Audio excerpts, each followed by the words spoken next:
उन 116 यात्रियों में था जो पैदल चला हूं निरंतर राहुल गांधी के साथ कन्याकुमारी से कश्मीर तक। मैंने इस पूरे भारत को पैदल चल के देखा है। यहां कहीं कोई नफरत नहीं है।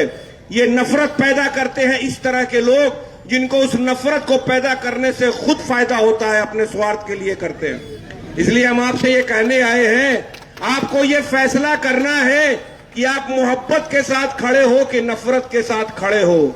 आप देश को बचाने वाली जमायत के साथ खड़े हो या देश के सिद्धांतों को तार तार करने वाली जमायत के साथ खड़े हो। आप संविधान को बचाने वाले के साथ खड़े हो या संविधान में जो लोगों का अधिकार दिया गया उस अधिकार को खत्म करने वाली जमायत के साथ खड़े हो। एक बात समझ लो भाई, आज लोग बहुत सारे नेता यहां आएंगे, बिहार के ही नेता आएंगे क्योंकि वहां जनता दल यूनाइटेड की सरकार है। आप सोचो, नफरत में वो दम नहीं है, मोहब्बत में बहुत ताकत है। उस मोहब्बत के अलंबरदार ने जब बोलना शुरू किया कन्याकुमारी से कश्मीर तक कि हम नफरत के बाजार में मोहब्बत की दुकान खोलने निकले हैं, उसी मोहब्बत की दुकान के ऊपर मोदी की सरकार बैसाखी पर आ गई है। 2 बैसाखी पर नरेंद्र मोदी की दिल्ली की सरकार है।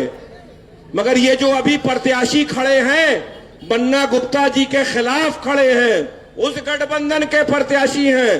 अरे कौन सी वजह हो गई कि 5 साल में पूर्वी को छोड़ के पश्चिमी आ गए? इसका मतलब आपने जनता का काम नहीं किया। इसका मतलब आपने जनता का काम नहीं किया। आपने जनता को ठगा है। आप लोगों का दुष्प्रचार करते हो। जनता ने आपको नकार दिया तो अब पश्चिम में आके जनता को वर्गला रहे हो।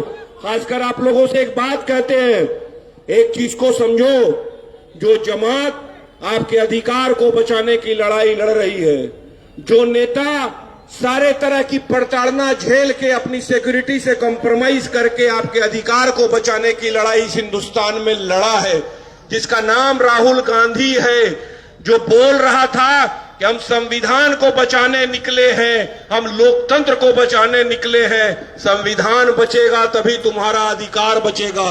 और ये जो लोग भाई को भाई से बांटते हैं, ये जो लोग हिंदू और मुसलमान की बात करते हैं, इन्होंने हिंदुस्तान के संविधान को नहीं पढ़ा है।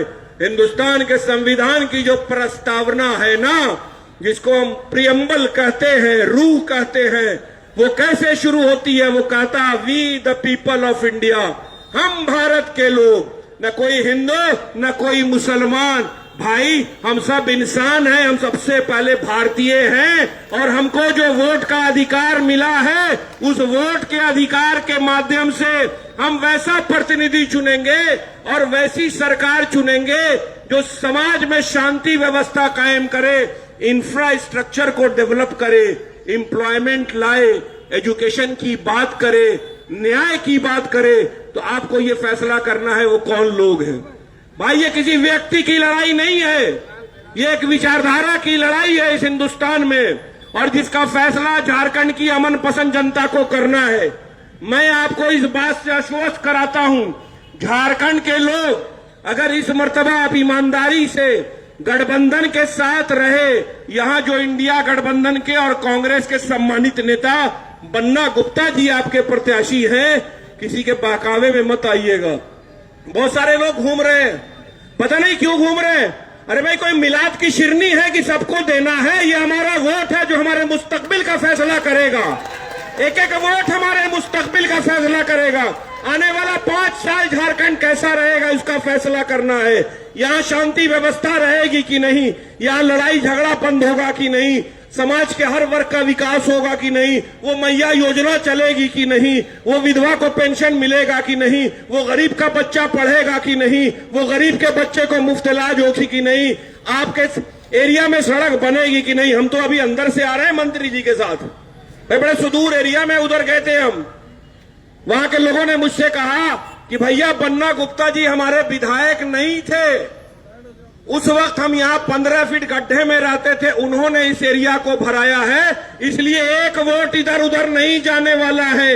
एक एक वोट हम बन्ना गुप्ता को देंगे। क्यों देंगे? क्योंकि बन्ना गुप्ता ने कर्म अच्छा किया है ना भाई, कर्म से ही तो सब चीज है, कर्म ही धर्म है। अगर आप बेहतर कार्य करते हो तो वो अल्लाह जो है ना, वो परमात्मा, वो आपसे राजी है। अगर आप नफरत पैदा करते हो तो वो आपसे राजी नहीं है। इसलिए आप इस चीज को सोचो, जिस नैरेटिव पर भारत के नौजवानों को बर्बाद कर रही है ये भारतीय जनता पार्टी और उसके गठबंधन के नेता, वो पूरे जनरेशन के दुश्मन हैं। 45 साल में सबसे ज्यादा बेरोजगारी इस मुल्क में है। बन्ना भाई, कल ही 25 पैसा फिर रुपया कमजोर हो गया डॉलर के मुकाबले। हंगर स्टेट में 105वें नंबर पर भारत आ गया है। कर्ज कितना गुना बढ़ गया है इस मुल्क पर। और जो सरकारी संपत्ति होती है, संविधान के मुताबिक वो जो सरकार की संपत्ति होती है, उस पर हर भारत के नागरिक का अधिकार होता है। तो भाई, राजा ऐसा मिला है जो कर्ज भी ले रहा है और सरकार की संपत्ति को भी अपने दोस्तों के हाथ बेच रहा है। मुल्क गुलामी की तरफ जा रहा है। हम भारतवर्ष के लोग पता नहीं कौन सा खेल खेल रहे, भाई को भाई से लड़ा रहे, पता नहीं लगता। देखो भाई, नफरत को कभी नफरत से खत्म नहीं किया जाता। इस चीज को गांठ बांध के रख लो। नफरत को हमेशा मोहब्बत से खत्म किया जाता है। और इस चीज का प्रण लो कि हम नफरत की दीवार को अपनी मोहब्बत की वाणी से तोड़ेंगे और पूरे जमशेदपुर में नहीं, पूरे झारखंड में नफरत के बाजार में मोहब्बत की दुकान खोलेंगे और गठबंधन की सरकार होगी। बन्ना गुप्ता, इस मर्तबा आपका डिप्टी सीएम होगा। अगर आपकी सरकार होगी तो आपके क्षेत्र का चौमुखी विकास होगा। बाकी लास्ट में एक बात आपसे कहते हैं, हमारे बुजुर्ग खड़े हैं, हमारे भाई खड़े हैं, बहुत सारे लोग आएंगे, वर्गलाएंगे। वोट के महत्व को समझना, अपने एक वोट को भी बर्बाद ना होने देना। दोस्त के साथ नाश्ता और चाय जरूर करना, मगर ये बोलना कि ये जो वोट है हमारा, अभी ये हमारा और हमारे बच्चों का फ्यूचर इसके ऊपर है। अगर हम एक वोट भी बर्बाद कर दिया किसी को दोस्ती में, तो नुकसान पूरी कम्युनिटी का होगा, आपके बच्चों को होगा। इसलिए कभी किसी वोट कटवा के चक्कर में नहीं पड़िएगा। सामने आर पार की लड़ाई है। अपना एक एक कीमती वोट 13 तारीख को सुबह उठ के 1 नंबर पर पंजे के निशान पर अपने महबूब नेता, लोकप्रिय नेता बन्ना गुप्ता को दीजिए। अपार बहुमत से इनको जिताइए। जमशेदपुर में शांति व्यवस्था भी बहाल होगी, गंगा जमनी तहजीब भी बरकरार रहेगी, लोकतंत्र भी सुंदर होगा और विकास भी होगा। इन्हीं बातों के साथ मैं अपनी बात खत्म करता हूं। बहुत बहुत शुक्रिया आपको। कांग्रेस पार्टी जिंदाबाद, इंडिया गठबंधन जिंदाबाद।